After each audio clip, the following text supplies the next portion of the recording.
Donc, bienvenue à tous pour cette présentation de l'été avec la boutique.fr. Voilà. Alors, pour commencer, aujourd'hui, on va rappeler rapidement notre sujet. C'est de se poser la question si vendre en ligne est fait pour nous ou non. Donc, dans un premier temps, on va rappeler quelques... Toujours, on a toujours un peu la même structure. On rappelle quelques concepts, on se dit, voilà, qu'est-ce qu'il faut connaître et ensuite comment faire ses choix pour se lancer. Donc là, en fait, on a pris le parti de faire quelque chose de très simpliste, très généraliste, et on vous renvoie vers nos différents webinaires, et soit ceux qui sont déjà disponibles en ligne, ou soit ceux qui sont prévus, si jamais vous voulez approfondir plus le sujet, ou lors de ces webinaires, souvent on a des intervenants qui sont plus experts dans différents sujets. Mais aujourd'hui, ça va vous permettre aussi d'avoir une vision plus généraliste et simplifiée pour se dire est-ce que c'est pour moi ou non de vendre en ligne? Voilà, c'est la question de l'été. Euh, donc, d'abord, on va se poser la question de notre visibilité en ligne. Comment l'optimiser? Est-ce que c'est déjà quelque chose dont je dispose? Parce que pour se lancer dans la vente en ligne, c'est quelque chose qui va être indispensable. Ensuite, on va détailler les différentes options de quels sont des outils pour vendre en ligne qui existent et on va se poser les questions à chaque fois de savoir quels sont un peu, on va pas dire leurs avantages et leurs inconvénients parce que ce serait un petit peu long, mais se donner une vision de chaque outil, quel est l'intérêt de chaque outil par rapport à un commerce et par rapport aux contraintes que vous avez, quel serait le choix que vous souhaiteriez faire. Et en dernier, pour conclure, on vous rappellera des règles qui sont toutes les règles de la vente en ligne et qu'il faut avoir en tête. Et puis, bien sûr, on répondra à vos questions. On a déjà eu 2 questions qui nous sont parvenues lors des inscriptions. Et donc, voilà, on va pouvoir y répondre sans problème durant cette présentation. Juste, Sarah, je vais couper ton micro, mais n'hésite pas à le réactiver. C'est juste que quand tu parles pas, ça frotte sur ton micro. Et voilà. Mais je pense que tu peux le réactiver, hein. Je te le réactive et puis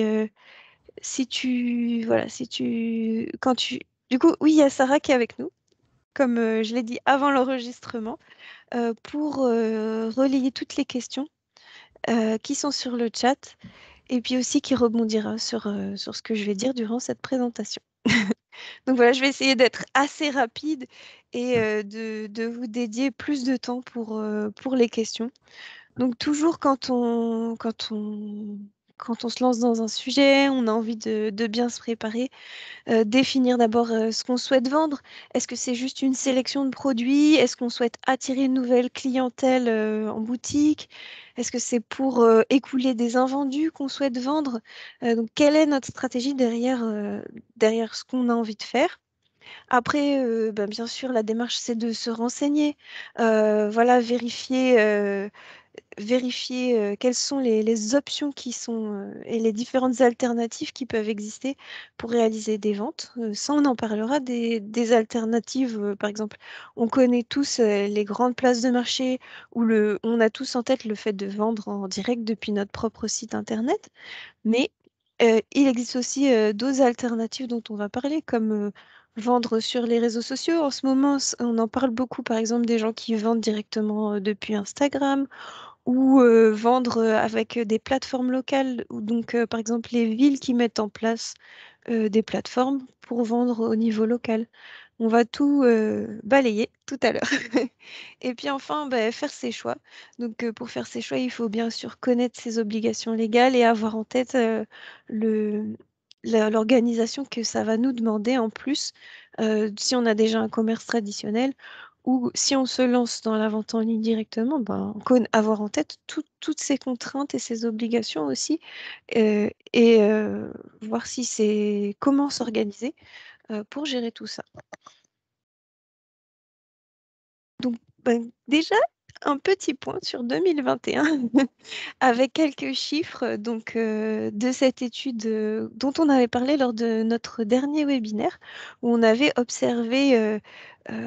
parlé de la publicité sur Facebook et on avait observé que les réseaux sociaux et, euh, et Google et ainsi que Amazon étaient des grands moteurs de recherche pour les personnes qui souhaitent acheter en ligne, pour les acheteurs.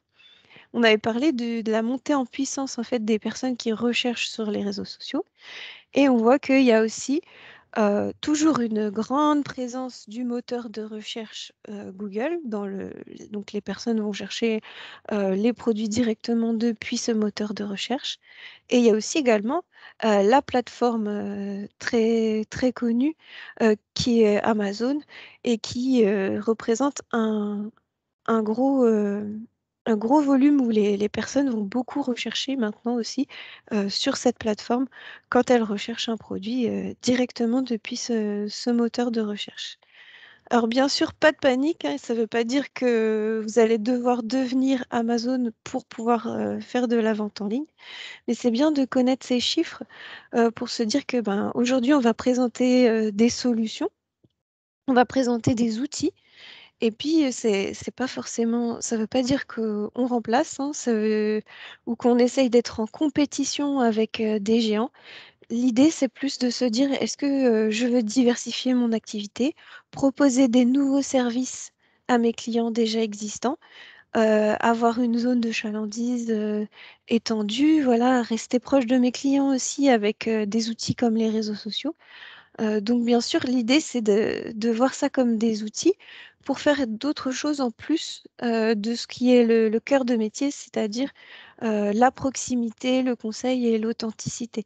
Le but n'étant pas de se dire on va partir et remplacer les plateformes avec notre propre plateforme, ça n'est pas du tout ça. Aujourd'hui, on a un lien très utile sur lequel on va revenir plusieurs fois et on va vous le redonner en fin de présentation. C'est le site du gouvernement avec tous les codes du commerce en ligne. Donc, à savoir qu'on ne s'inscrit plus dans le même registre que le commerce. Ce que je veux dire, c'est si en fait, on, on est sur la réglementation du commerce de la vente à distance. Donc, c'est pas c'est pas les mêmes règles et les mêmes obligations. Donc, nous, on fera un zoom dessus. Et on vous montrera quelques règles qui existent et puis on reviendra là-dessus par la suite. Donc voilà. Euh, hop. Donc ce lien, on vous le redonnera et il regroupe vraiment plein d'informations très utiles qui peuvent vous servir si vous vous lancez dans la vente en ligne. Donc déjà, dans un premier temps, on avait dit, avant de se lancer dans la vente en ligne et savoir si c'est pour soi, il y a quelques fondamentaux qu'il faut maîtriser, c'est-à-dire commencer par faire une recherche et savoir si on est bien visible, si toutes nos informations sont disponibles. Donc bien sûr, il existe, je pense que vous avez déjà entendu parler de votre compte Google My Business qui peut vous permettre d'être plus visible et du coup de rendre plus visible soit le site sur lequel vous êtes ou soit votre commerce. Donc ça, il y aura un webinaire de la région Bourgogne-Franche-Comté avec Google même qui sera proposé à partir de la rentrée. Et donc, vous pourrez vous inscrire pour assister à cette présentation de la part de Google sur comment gérer votre compte. Et aussi, vous pouvez vous rapprocher de vos conseillers CCI qui peuvent vous expliquer de quoi il s'agit et vous accompagner dans la mise en place de votre compte. Donc, c'est un outil qui est totalement gratuit et qui vous permet d'être bien visible dans le moteur de recherche Google notamment. Après, tout ce qui est profil de page et réseaux sociaux, on a fait tout un parcours toute une présentation dessus, donc je ne vais pas m'étaler sur l'importance des réseaux sociaux et le potentiel des réseaux sociaux pour gagner en visibilité pour votre commerce. Que ce soit commerce physique ou commerce en ligne, ça a vraiment une importance dans la relation client parce que c'est aussi une relation dématérialisée qui existe par ce biais.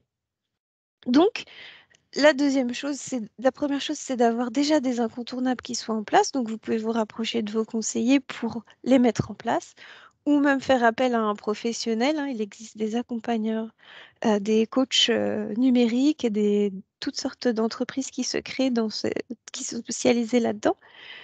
Et bien sûr, informer vos clients existants. Donc, si vous voyez déjà que ce sont des personnes à qui vous pouvez proposer de recevoir des choses dématérialisées, et bien déjà, vous avez une piste pour savoir s'ils seront intéressés par ces nouveaux services de vente en ligne. Donc, il y a des choses assez importantes comme publier des nouvelles régulièrement et avoir des interactions avec les personnes actuelles avec qui vous avez affaire. Donc, c'est des choses comme gérer vos avis, gérer les commentaires des réseaux sociaux. C'est vraiment si vous êtes déjà connecté et la vente en ligne pourra être vraiment faite pour vous. Si vous avez votre fichier client qui est pas du tout dématérialisé, qui est sur papier, le fait de mettre à jour son fichier client sur un format informatisé et voilà, de bien contacter ses clients pour avoir des informations pertinentes sur eux et sur ce qui va les intéresser. Ça, c'est aussi un signe, si vous avez des choses déjà en place, que la vente en ligne pourra vraiment vous correspondre. Parce que si vous êtes encore assez loin de tout ça, il faut déjà aussi commencer par ça. Donc, on aura un webinaire sur comment constituer son fichier client, le mettre à jour et les obligations par rapport au fait qu'on manipule en fait des données sur les gens. On aura un webinaire qui sera dédié à ça à partir de la rentrée, sûrement au mois d'octobre, et on vous communiquera là-dessus pour plus d'informations si c'est un sujet qui vous intéresse. Après, vous pouvez proposer à vos clients actuels déjà de recevoir aussi des SMS et des emails. Ça, c'est vraiment le fait qu'ils acceptent et qu'ils soient aussi sur téléphone et sur le web pour communiquer avec vous. Ça va être un signe qu'ils seront prêts aussi dans vos clients existants, il y aura une partie aussi qui seront prêts à passer à ce qui est de la vente en ligne. Et donc, concernant tout ça, le fait de manipuler des données personnelles, un petit peu communiquer auprès des gens par SMS et par email, attention parce qu'il existe des obligations. Donc là, on vous a mis un lien pour savoir par où commencer si on est concerné par la réglementation, comment respecter la réglementation. En fait, ce sont des grands principes que les grosses entreprises ne respectaient pas forcément jusqu'à maintenant, qui sont de respecter et sécuriser les données que les clients nous confient. Donc, par exemple, s'ils acceptent de recevoir leurs factures par email, eh ben, on n'a absolument pas le droit de leur envoyer des communications commerciales à gogo. Il faut bien qu'ils aient accepté de recevoir, par exemple, des nouvelles du commerce ou de s'abonner euh, en donnant leur consentement éclairé. Donc ça, c'est assez important comme notion. Et bien sûr, on en parlera lors de notre webinaire qui parlera du fichier client. Je ne sais pas si vous avez des questions pour l'instant. Sarah, Non, est-ce qu'on a pas des de questions? questions pour le moment. D'accord, ben, n'hésitez pas à nous dire si vous-même déjà vous communiquez déjà avec vos clients par email, si vous avez déjà pris des commandes, par exemple lors des confinements probablement, ou des choses comme ça, et comment ça s'est passé. On avait une question en fait dans les inscrits de savoir comment vendre plus et puis régulièrement, pour quelqu'un qui vend des vins en ligne, eh bien justement, en fait, le fait de gérer son fichier client, c'est un outil très puissant pour pouvoir vendre plus et plus régulièrement parce qu'on va pouvoir parler à nos clients au bon moment et des choses qui les intéressent et qui sont pertinentes pour eux. Et bien sûr, ben, on parlait tout à l'heure de se rapprocher de son conseiller CCI pour mettre en place vérifier que nos comptes de profil de réseaux sociaux sont actifs, avoir des conseils sur comment mettre en place notre compte Google My Business. Ça, c'est aussi des outils qui vont aider à vendre plus en étant plus visible. Donc, n'hésitez pas à vous rapprocher de vos conseillers dans ce cadre-là pour obtenir des accompagnements. Donc là, j'ai remis la petite checklist qu'on avait vue avec Marco qui nous a présenté un topo sur les réseaux sociaux, sur la publicité sur Facebook. Il y a des petites choses comme les horaires, les coordonnées, montrer qui on est, ce qu'on fait, etc. Que ce soit bien à jour sur les différents endroits où on va nous rechercher, c'est essentiel, tout comme on en avait parlé concernant une page Facebook. Voilà, sans m'étendre, parce que j'ai beaucoup débordé sur cette partie-là, que je trouve que c'est la base un petit peu. On va parler tout de suite des options qui existent et puis, des sujets qui peuvent fâcher parfois, parce que c'est sûr que, il existe, on va dire, on a découpé, pour simplifier les choses en 3 grandes approches, heu, les places de marché dans un premier temps. Donc, on va dire, qu'on parle concrètement des gros sites sur lesquels on peut s'inscrire en tant que vendeur et c'est eux qui vont chercher des acheteurs. Et vous, on vous inscrivez en tant que vendeur et puis vous occupez de la vente de vos produits. Et eux, ils s'occupent de faire venir des acheteurs sur leur plateforme tout comme on pourrait comparer, ça s'appelle une place de marché, parce qu'ils veulent se comparer à un marché, donc comme un marché de Noël sur lequel, ils font de la communication et ils font venir des gens et après chaque vendeur, promeut ses produits. Donc sauf qu'on va détailler plus loin, il y a ils ont aussi leurs propres produits qu'ils vendent et cetera. C'est un peu plus compliqué que ça. Et la deuxième approche qu'on peut voir, c'est présenter son commerce sur des plateformes locales et utiliser des solutions alternatives. Et bien sûr, la dernière approche qu'on va vraiment pas du tout développer, mais on parlera de comment s'organiser plutôt à la place. La dernière approche, c'est de développer son site de vente en ligne. Donc là, on vous renvoie aussi pour cette dernière approche vers le webinaire qu'on a fait avec Frédéric Tholomyès, qui est expert du numérique et qui nous a présenté les fondamentaux pour quand on souhaite créer son site internet, quels éléments, quels fondamentaux, comment fonctionne un site de vente en ligne, un site Oui. vitrine, les différents types de sites. Oui, on a une question? Non, non, je te coupe. C'est juste pour préciser où est-ce qu'on peut retrouver tous les anciens webinaires sur YouTube, c'est ça? Oui, exactement. Merci beaucoup. Oui, donc du coup, c'est sur YouTube, sur la chaîne de laboutique.fr, avec la chaîne Café du commerce. Donc, on vous enverra bien sûr à la fin de cette présentation, vous aurez le lien vers la présentation en ligne et vous vous retrouverez directement sur cette fameuse chaîne et sur laquelle vous pouvez retrouver les autres vidéos des cafés du commerce auxquels je fais référence. Et aussi en description de la vidéo, je pense que je peux mettre les liens vers vers les différents webinaires sur les différents sujets qui ont déjà été abordés.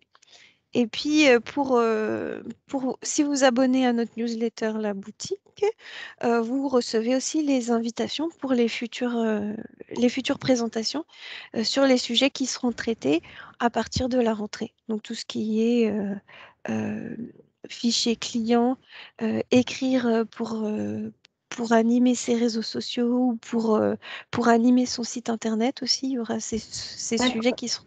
Le lien du site La Boutique sur le chat. D'accord, merci. Parfait. Du coup, pour revenir sur les places de marché, petite vision d'ensemble. En fait, eux, ils vont assurer la publicité. Ils ont des plateformes qui sont très, très étudiées pour vendre, qui sont vraiment d'une simplicité d'utilisation. Donc, comparé à un site qu'on doit imaginer de A à Z avec un prestataire, selon des modèles déjà existants, bien sûr, mais là, vous avez vraiment des équipes dans ces plateformes qui sont dédiées à 100% à ce que les personnes achètent toujours plus et toujours plus fréquemment. Évidemment, elle propose aussi la solution de paiement et la solution de livraison qui sont possibles de passer par eux pour gérer tout ça. Donc c'est vraiment comme un package tout en un quand on s'inscrit comme vendeur. Donc là, on vous a mis des exemples pour pas faire de pub. On vous a mis pourquoi on vous a mis ces exemples. Suite du coup au classement de la FEVAD de fin 2020, il y avait ce classement qui les citait les plus gros. Et on va parler aussi des... Vous avez des places de marché qui se créent, dont on entend de plus en plus parler sur les réseaux sociaux Facebook et Instagram, donc qui sont finalement, c'est la même entreprise, Facebook et Instagram. Et sur ces deux réseaux sociaux se développe de plus en plus le principe de la place de marché qui est de s'inscrire comme vendeur et puis passer par la plateforme pour gérer tout ce qui est la transaction. Donc avant de rejoindre une place de marché et de savoir si on souhaite vendre en ligne par ce biais, bien sûr, il y a aussi des aspects à envisager. Tout ce qui est le prix de l'inscription, la durée de l'engagement, etc., forcément, il faut qu'ils y retrouvent leur compte et ils vont vous prendre parfois une commission. Donc, voir quel est le montant de la commission, quelle est la durée de votre engagement et le prix de l'inscription. Bien sûr, ça, vous y avez pensé, mais on le rajoute quand même. Et puis aussi, l'aspect technique. Donc sur des grosses plateformes, elles vont vous permettre, ce qui est très pratique, de gérer vos stocks et de rendre ça compatible avec vos logiciels de gestion de stock. Donc voir si vous avez déjà un logiciel, comment ça fonctionne pour importer vos produits, mettre à jour une fois que vous avez vendu sur une plateforme tant d'articles, que ça se mette à jour dans votre fichier de stock. Sinon, voir si pour vous, c'est gérable de faire ce genre de choses manuellement. Par exemple, on disait au début, quand on réfléchit à sa stratégie, si on choisit de présenter qu'une seule, juste une petite sélection de produits, eh bien, voilà, c'est peut-être gérable en passant par ce genre de plateforme. Après, au niveau, ce qu'on appelle place de marché, il existe aussi, je passe directement par ici, parce que il existe des places de marché locales. Donc, sur le même principe, vous avez différents types de plateformes et vous avez des places de marché locales sur lesquelles vous pouvez avoir ce même type d'avantages, sauf qu'elles seront promues cette fois-ci soit par une région ou par une ville ou par une communauté de communes. Donc c'est hyper intéressant de se renseigner à ce niveau-là. Sarah, tu avais une question? Oui, je voulais juste te rajouter, tu vois, enfin, généralement pour une TPE ou une PME, ce serait peut-être bien de démarrer sur une place de marché plutôt petite, type Facebook, avec Marketplace, ou même Le Bon Coin, plutôt que se lancer tout de suite sur Amazon, qui est quand même une plus grosse plateforme et qui demande du coup beaucoup plus de technicité, on va dire. Donc, c'était juste ce que je voulais rajouter. Ouais. C'est intéressant parce que voilà, on a eu cette question aussi de développer la vente en ligne, et savoir comment c'était possible sans faire trop d'investissement. Effectivement, si on souhaite devenir vendeur Amazon, par exemple, il va y avoir toute une logistique derrière et forcément, toute nouvelle activité va demander un certain investissement. Donc, effectivement, c'est intéressant de tester aussi des plus petites plateformes, voir comment ça se passe au niveau de la gestion de ces stocks en magasin et voir la plateforme qui nous correspond aussi et qui correspond à vos clients. Parce que c'est vrai que là, les grosses plateformes qu'on a citées, peut-être qu'elles ne correspondent pas forcément à vos clients. Et donc, du coup, à ce niveau-là, Facebook permet justement aussi de cibler des personnes qui sont proches de vos clients, des, des profils qui sont assez similaires. C'est aussi la puissance de... Amélie, Oui, alors c'est Philippe qui pose cette question. Combien de temps doit-on consacrer à ces outils? Alors, ROI, entre pas trop, roi, pas trop. retour sur investissement, Ah, je pense. oui, je pense. Combien de temps doit-on consacrer à ces outils? Et le retour sur investissement. Oui, c'est une question un petit peu dure de répondre de manière générale, parce que c'est vrai que si vous avez une personne qui est dédiée à cela au sein de votre commerce et qu'elle génère suffisamment de revenus supplémentaires, justement, et de chiffre d'affaires supplémentaires pour rendre rentable son poste, eh bien là, effectivement, c'est vrai que ça devient intéressant. Après, si c'est vous qui devez faire des heures et des heures et que effectivement ce n'est pas rentable pour vous de vous lancer sur cette activité complémentaire, là, on comprend bien que c'est pas pour vous ce type d'outil.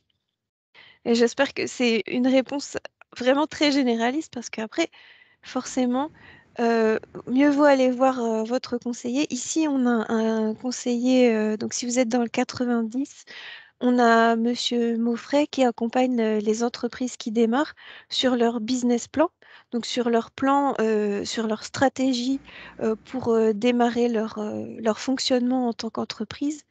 Et donc ça, vous pouvez demander à votre CCI d'avoir un conseiller personnalisé qui va regarder avec vous quel type de stock vous avez, quel type de marchandises vous vendez et qui va vous dire, calculer avec vous, voilà, pour que ce soit rentable pour vous, il faudrait que y passer tant d'heures parce que voilà. Et vous avez aussi à voir avec si vous avez un comptable ou des entreprises qui sont spécialisées aussi dans la gestion pour vous conseiller sur la gestion de votre entreprise. Mais Oui, puis sachez après, que rien ces n'empêche plateformes de existent prendre un pour... stagiaire, tu sais. Pardon? Après, rien n'empêche aussi à l'entreprise de prendre un stagiaire qui sera consacré à ça pendant une période donnée aussi. Ça peut être Alors possible. oui, sachant que si c'est, on a fait un webinaire au niveau local avec des solutions qui existent concernant donc soit recruter, soit se former sur ces outils, ou soit aussi lever tout ce qui est aide financière possible. Donc comme ça dépend aussi de chaque région, de chaque, de chaque situation. Euh, je pense que vos CCI sont les plus à même au niveau local de vous dire, par exemple, nous, on a ce plan-là sur l'apprentissage. Donc, vous allez former quelqu'un sur le commerce. Vous allez avoir des aides pour former cette personne. Et au fur et à mesure que l'activité se développe, vous allez pouvoir créer un poste puisque la personne que vous avez formée, si vous, quand vous, bien sûr, quand on prend un stagiaire ou un apprenti, c'est qu'on sait déjà faire soi-même, mais qu'on manque de temps, donc on va former la personne pour qu'elle nous épaule et qu'elle mette en place petit à petit le service supplémentaire. Et donc, l'idée, bien sûr, c'est que ça génère du chiffre d'affaires supplémentaire et puis qu'il y ait derrière un poste qui se crée qui est dû à voilà, ce chiffre d'affaires complémentaire de l'entreprise. Voilà, j'espère que je vous ai répondu de manière satisfaisante. Et pour en revenir à ces plateformes notamment et à ces aides locales qui existent, par exemple, au niveau de chez nous, la ville de Belfort, il existe la plateforme Ma Ville, Mon Shopping qui est soutenue par la ville et les commerçants qui souhaitent s'inscrire sur cette plateforme bénéficient du coup de d'une aide et d'un tarif préférentiel. Il existe aussi la plateforme Achat-Ville qui, dans d'autres, dans d'autres communes. Et donc, par exemple, je sais que ça a été assez important au niveau de la région Bourgogne-Franche-Comté. C'est des plateformes donc qui ciblent au niveau d'une ville ou d'un territoire en particulier et qui vont être dont ces instants, enfin ces personnes qui ils choisissent de travailler avec cette plateforme-là, cette plateforme au niveau local, et ils vont en faire la publicité, eux, de leur côté. Ce ne sera pas aux commerçants de promouvoir la plateforme. Et après, les commerçants, comme ils disposent d'avantages sur ces plateformes-là, ils vont aussi, plus il y aura de commerçants qui l'utilisent, plus les personnes vont retrouver leurs différents commerçants sur une même plateforme et pouvoir, par exemple, faire des commandes sur différents commerçants à travers cette plateforme. Donc, c'est quelque chose qui est très nouveau et qui se développe. Il y en a une multitude. Il y a aussi des plateformes, entre guillemets, solidaires, donc qui se sont créées suite au changement de vie qu'on a en ce moment et qui se sont développées. Donc, par exemple, petits commerçants où on pouvait acheter des bons d'achat pour ensuite les dépenser pour soutenir ces commerçants. Fairmescourses.fr, c'est des plateformes sur lesquelles il n'y avait pas d'obligation ou forcément d'engagement pour s'inscrire.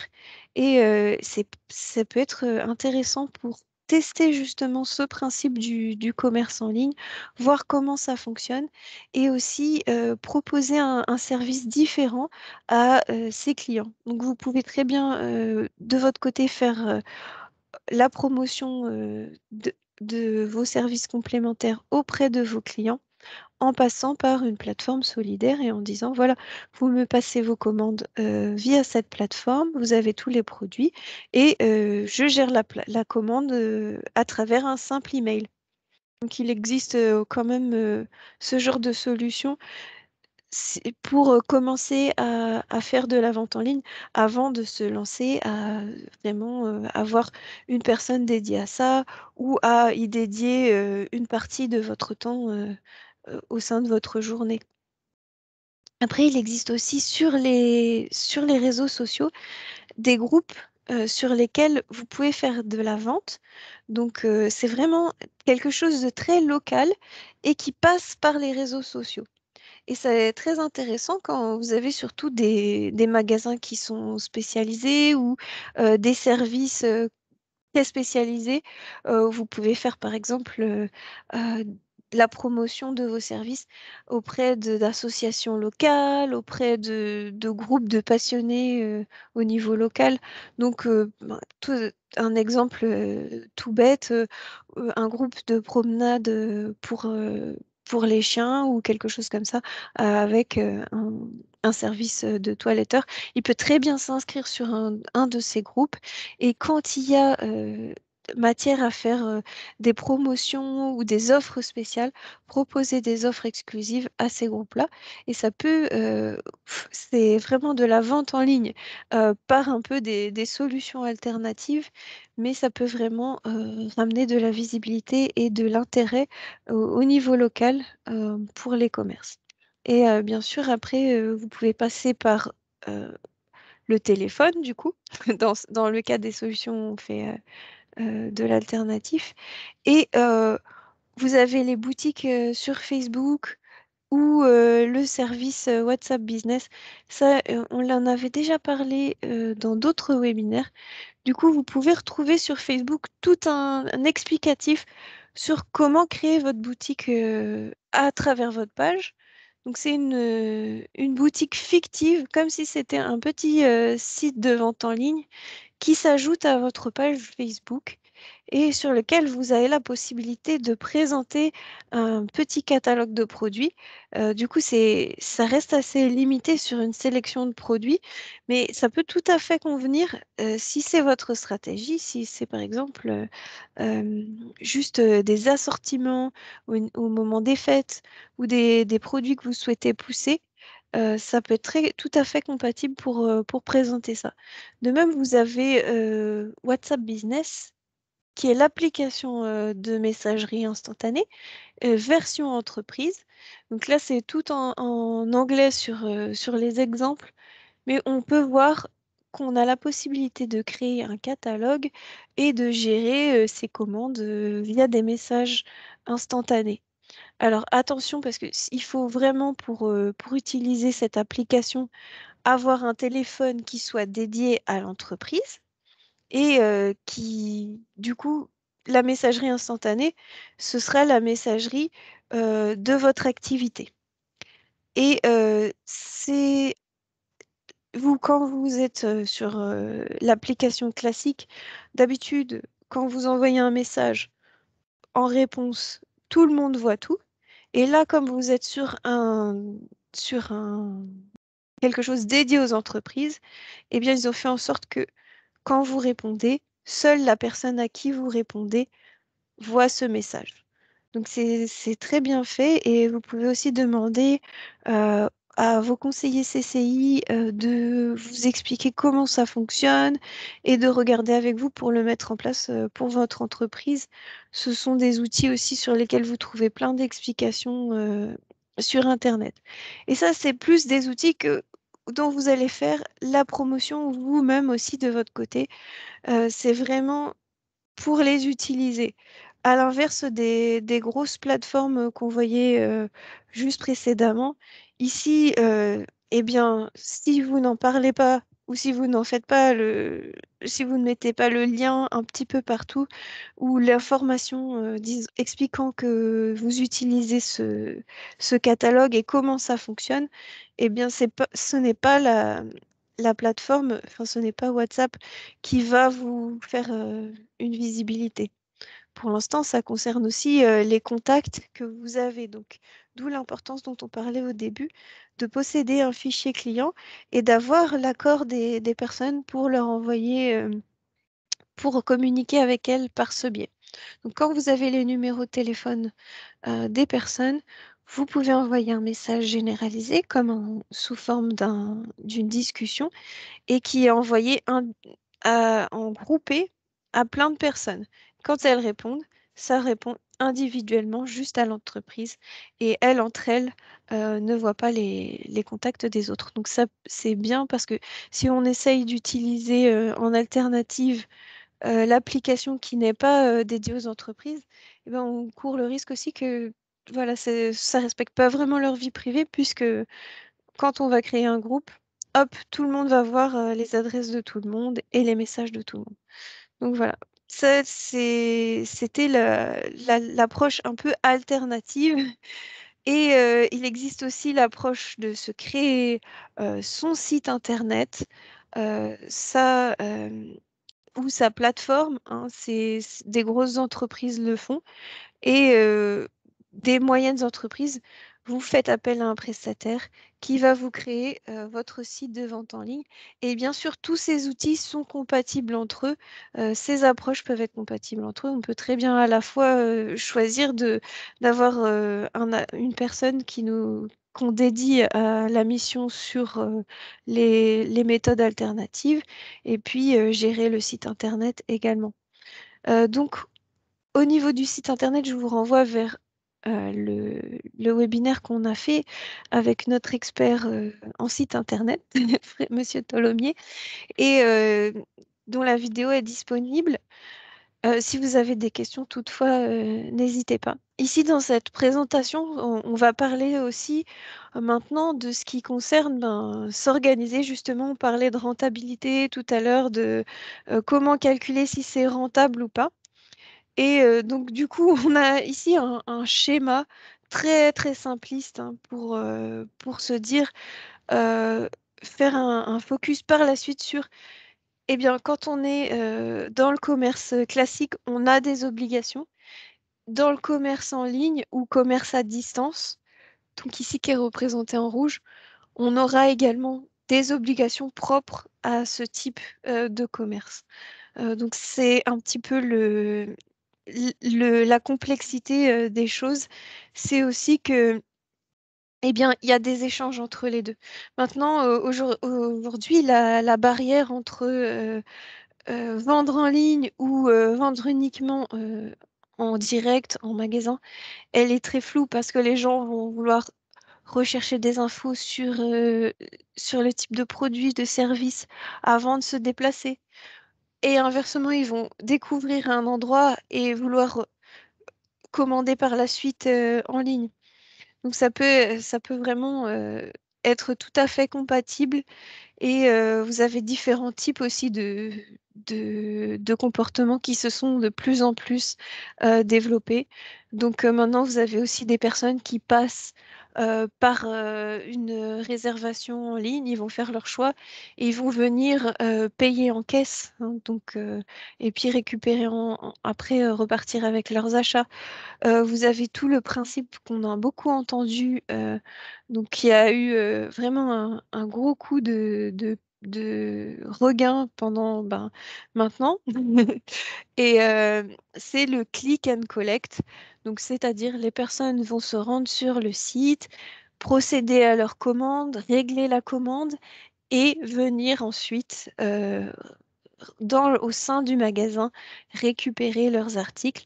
Donc, quand on parle du drive, c'est que c'est à l'extérieur du magasin en général. Et le click and collect, c'est un comptoir qui est dédié pour venir uniquement chercher ses achats. Donc, à un moment, on a eu des restrictions où le click and collect, on avait uniquement le droit de donner les produits qui étaient déjà réservés et soit on pouvait régler sur place, mais c'était la seule chose qu'on pouvait faire. Mais maintenant, bien sûr, le click and collect, c'est aussi une occasion pour les personnes qui sont maintenant dans le magasin de recevoir des conseils et de découvrir des produits complémentaires. Ça, je pense que tout le monde en a conscience que c'est tout à fait compatible entre ce qui est en ligne et ce qui est des personnes qui arrivent en magasin. Et maintenant, je vais juste faire un petit point sur ce qui est des obligations. Donc là, ça reprend totalement le schéma, hein, juste avec un petit zoom. Une fois que c'est livré, il peut y avoir des retours. Et le processus de commande et de paiement sécurisé, il y a des obligations qui existent. Si vous optez pour, soit ce que vous optiez pour le fait de vendre via une plateforme, vous allez avoir des informations qui vous seront données quand vous vous inscrivez sur ces plateformes. Au niveau des solutions alternatives, parfois, ils vous expliquent pas forcément. Donc, on va vous renseigner juste rapidement et on vous donne le lien juste à la suite avec vraiment le texte détaillé de quelles sont les obligations. Donc, il faut savoir que une fois que quand on fait des achats en ligne, il y a une règle, c'est qu'il faut mentionner des choses. Donc, au moment où donc ici, je vous ai mis les points principaux en- un peu en avant. Oui, Sarah, tu avais une question? Non, non. Ok, Je, pas de je problème. te laisse continuer. Je pensais qu'elle allait avoir une question sur le chat, C'est un mais non. petit monologue aujourd'hui, mais j'espère que voilà, j'ai répondu aussi aux questions qu'on a eues en avance et aux questions que vous vous posiez. Donc, savoir si c'est fait pour vous, c'est fait pour tout le monde, hein, bien sûr, et tout dépend des outils que vous souhaitez utiliser. Et il faut savoir que les obligations ne sont pas si compliquées que ça. C'est-à-dire le processus de commande. Quand vous faites appel à une plateforme, ça c'est déjà mis en place parce que ce sont des obligations qui concernent surtout quand on fait un site internet. Votre prestataire vous accompagnera aussi sur ces obligations pour qu'elles soient mises en place. Donc c'est-à-dire il faut qu'il y ait un récapitulatif Donc, il faut s'assurer que le prestataire mette ça en place. Une fois que la personne a effectué ses choix, elle doit absolument pouvoir voir tout le total de sa commande et le montant qu'elle doit payer avant de valider cette commande. Et elle doit pouvoir bien sûr modifier avant de valider. Voilà. Donc c'est assez, on va dire que c'est du bon sens, mais ça concerne aussi quand on prend une commande par téléphone, on va faire la même chose, on va récapituler avec la personne. Vous avez commandé tel et tel article, donc vous avez en tout 10 articles et le total à payer, ce sera tant. Et donc ça, après, la personne vous dit oui, vous donne son accord. Et donc quand vous préparez la commande, ensuite, c'est beaucoup plus clair. On va dire que c'est du bon sens et c'est aussi une obligation qui existe. Donc une fois qu'on la connaît et qu'on fait appel à un prestataire, il va nous mettre tout ça en place. Au niveau des obligations au niveau du paiement sécurisé, eh bien, il faut que le paiement soit sécurisé. Donc, il faut aussi informer les personnes avant qu'elles procèdent au paiement et même au plus tard, avant qu'elles commencent à faire leur choix on va revenir ici, hop, avant même qu'elles démarrent le processus de commande, il faut qu'on les ait déjà informées des modalités de livraison qui existent, des restrictions, de comment elles vont pouvoir payer, donc quels sont les moyens de paiement qui sont acceptés. Donc de même que sur vos boutiques, sur la porte, vous allez indiquer quels sont les moyens de paiement acceptés. Eh bien ici, en amont du processus de commande, votre prestataire, il va connaître ses obligations et il va vous mettre en place toutes ces conditions. Et bien sûr, je vous ai montré tout au début le site sur lequel vous pouvez retrouver les informations. Vous devez proposer bien sûr des moyens de paiement sécurisés. Donc, on vous donne juste après un guide. Si vous voulez, vous pouvez aller le télécharger sur laboutique.fr. Il sera disponible très bientôt et on vous l'enverra à la suite de cette présentation. Vous allez le recevoir par email. Vous avez plein de moyens de paiement qui existent et qui sont un peu répertoriés dans ce guide pour vendre en ligne. Et dernière obligation qui peut faire un peu peur, c'est que ben, il y a, il existe, donc comme c'est le code de la vente par correspondance du code de la consommation qui s'applique, eh bien, les acheteurs en ligne, ils ont effectivement un droit de rétractation de 14 jours à partir du lendemain où ils entrent en possession de leur commande.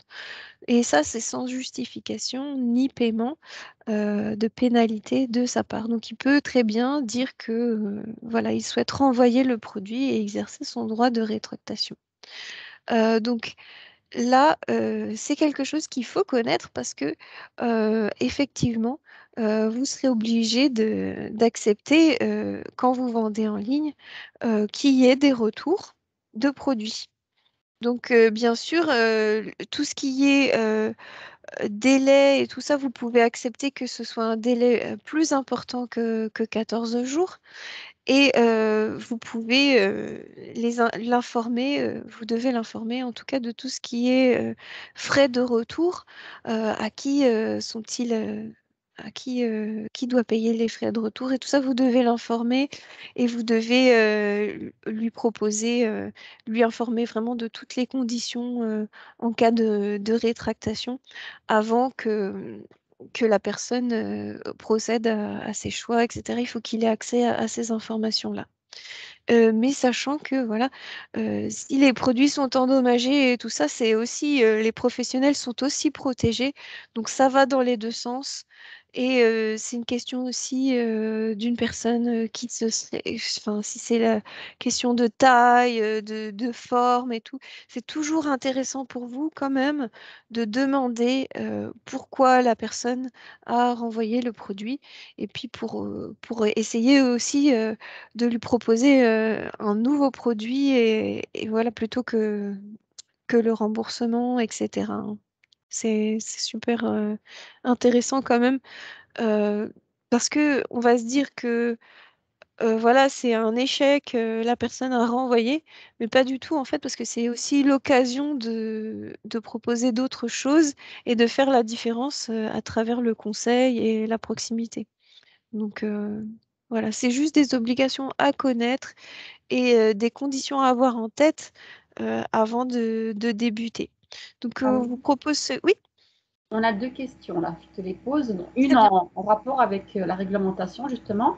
Il y a Philippe qui nous demande quelle obligation en termes de SAV, service après-vente.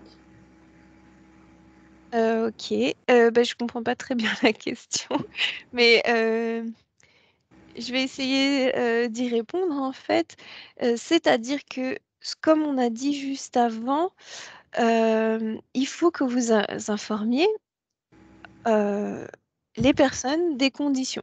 Donc, si vos conditions, c'est X ou Y, du moment qu'ils en sont informés avant, euh, vous, voilà, vous avez, vous êtes protégé.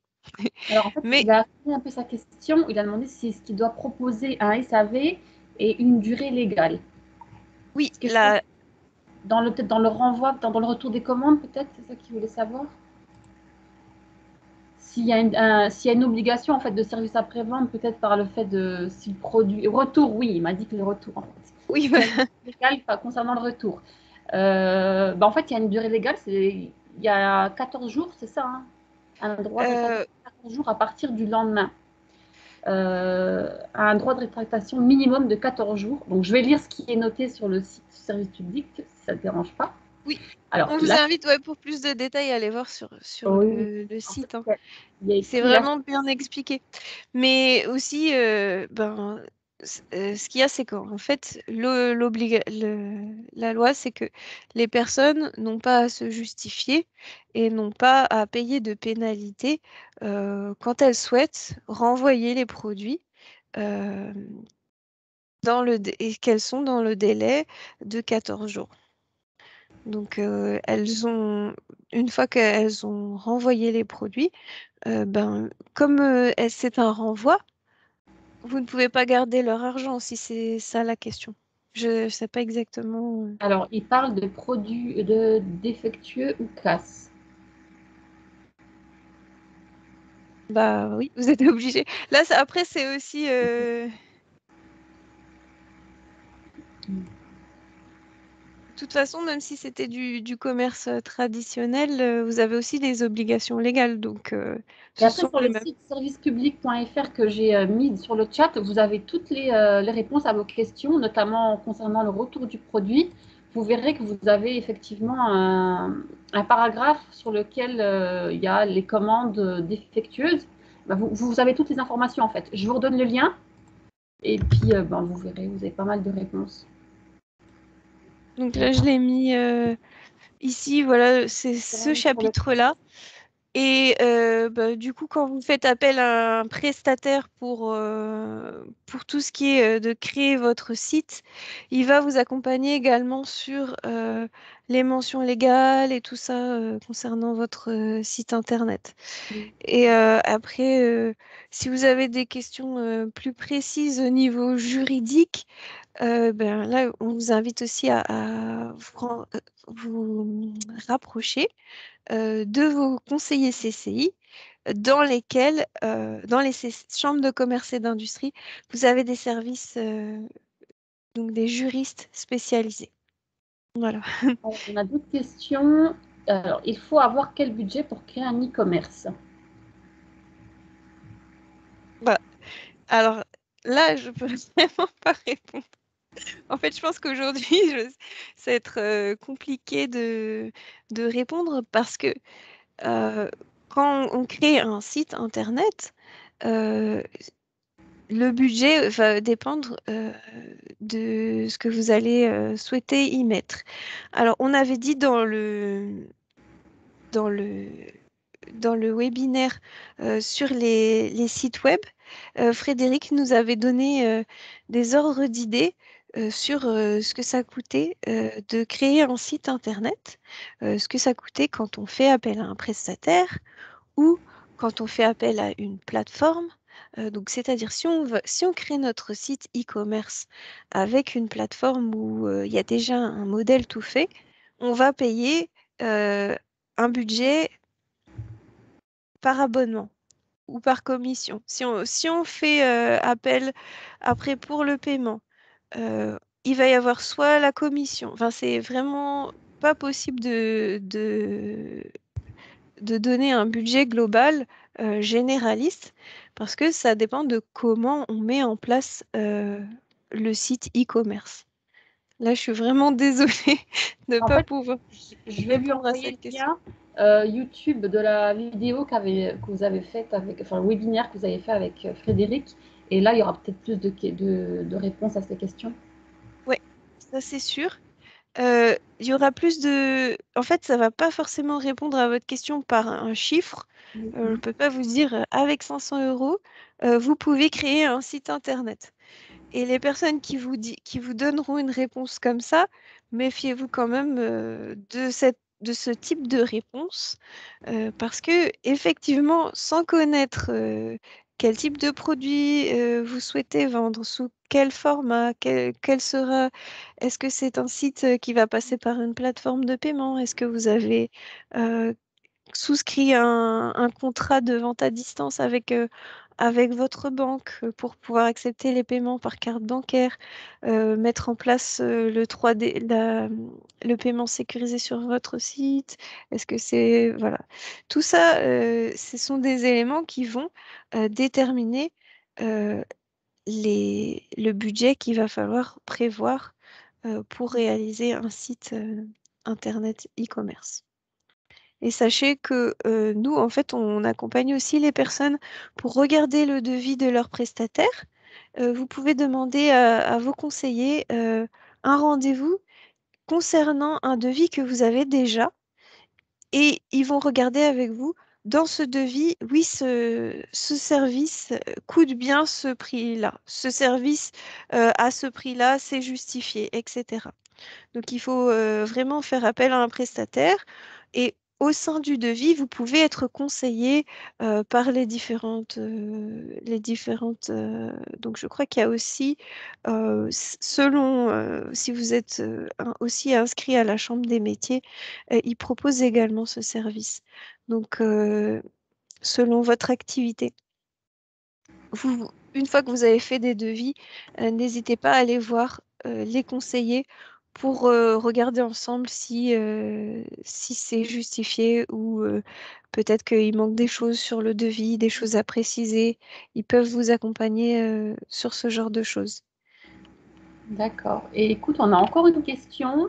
Enfin, je ne sais pas si on arrive bientôt aux questions ou pas. Si, on en est aux questions, de toute On façon, en est. ça tombe bien. D'accord. C'est Donc là, parfait. c'est parfait. Donc là, j'ai Antonio qui demande qu'est-ce que vous conseillez comme plateforme ou autre pour la vente en click and collect d'un restaurant? Au niveau des restaurants, effectivement, c'est assez particulier parce qu'il y a les plateformes qui sont les applications qui proposent effectivement. Donc là, aujourd'hui, ce n'est pas forcément le sujet pour les plateformes qui concernent les restaurants. Euh, Il y a, faut que j'en dise plusieurs, sinon après je fais de la pub. Évidemment, les géants sont tout à fait conseillés pour gagner en visibilité.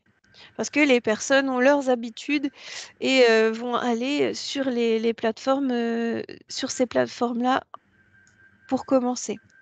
Et après, rien ne vous empêche de mettre votre carte de visite ou même de glisser un mot dans le contenu de la commande, glisser un mot à vos nouveaux clients et leur expliquer que passer par une plateforme vous coûte de l'argent puisque vous devez payer une commission et que s'ils souhaitent, ils peuvent aussi commander directement auprès du restaurant.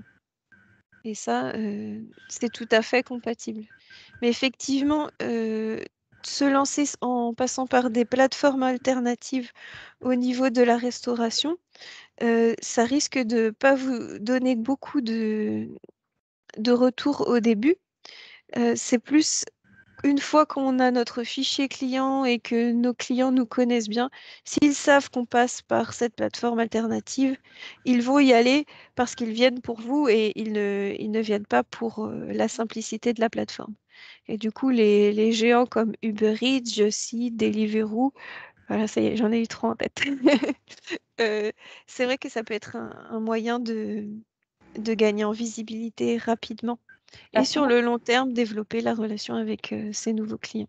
Si je peux me permettre, il y a aussi l'application Too Good To Go qui peut vous permettre de vous faire connaître auprès de nouveaux clients. Vous savez, en fait, si vous avez par exemple, je ne sais pas, des préparations qui restent en trop, vous vous inscrivez sur l'application et les gens viennent récupérer.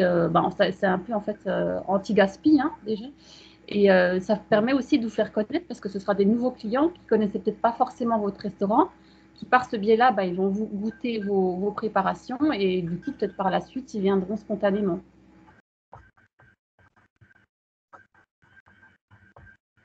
Je me trompe, Amélie? Non, pas du tout. C'est juste que j'avais envie d'éternuer. Non, non.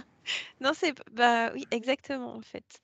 Euh, c'est une application plus pour ce qui est du stock des invendus en fait. Ouais, mais ça permet Too aussi de Good se To Go. faire connaître, tu sais.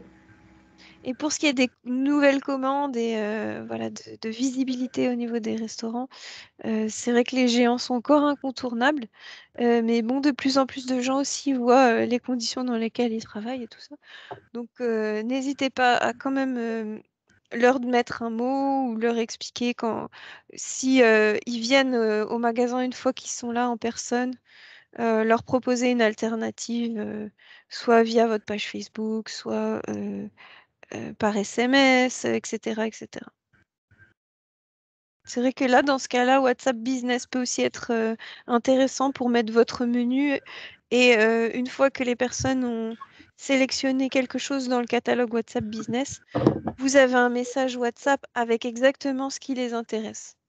Donc après, par contre, attention au processus de commande et à les rappeler pour récapituler leur commande et le montant qu'ils devront payer. Et là, du coup, on vous a remis ici dans la présentation des liens pour, du coup, toutes ces questions juridiques. Je suis désolée d'avoir été aussi évasive, mais je préfère ne rien dire que dire des grosses bêtises. Voilà. Et vous orienter voilà, sur vraiment tout ce qui est obligation plus légale. Là, vraiment, Là, il y a faut pas hésiter Jérémy à faire appel à un qui conseil. note la solution Click It est pas mal. Je ne sais pas si tu connais, Amélie, Click It. Ben, du coup, j'imagine que vous l'utilisez et tant mieux. Moi, ce que je parlais surtout, c'était par rapport à gagner de nouveaux clients.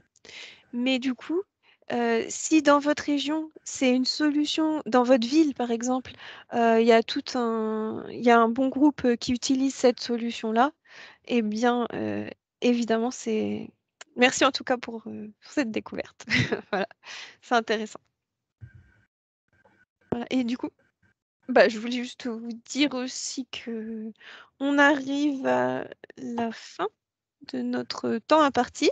Mais si vous avez encore des questions, vous pouvez, il n'y a pas de problème. Et puis, vous pouvez nous retrouver le 13 septembre pour le prochain Café du commerce.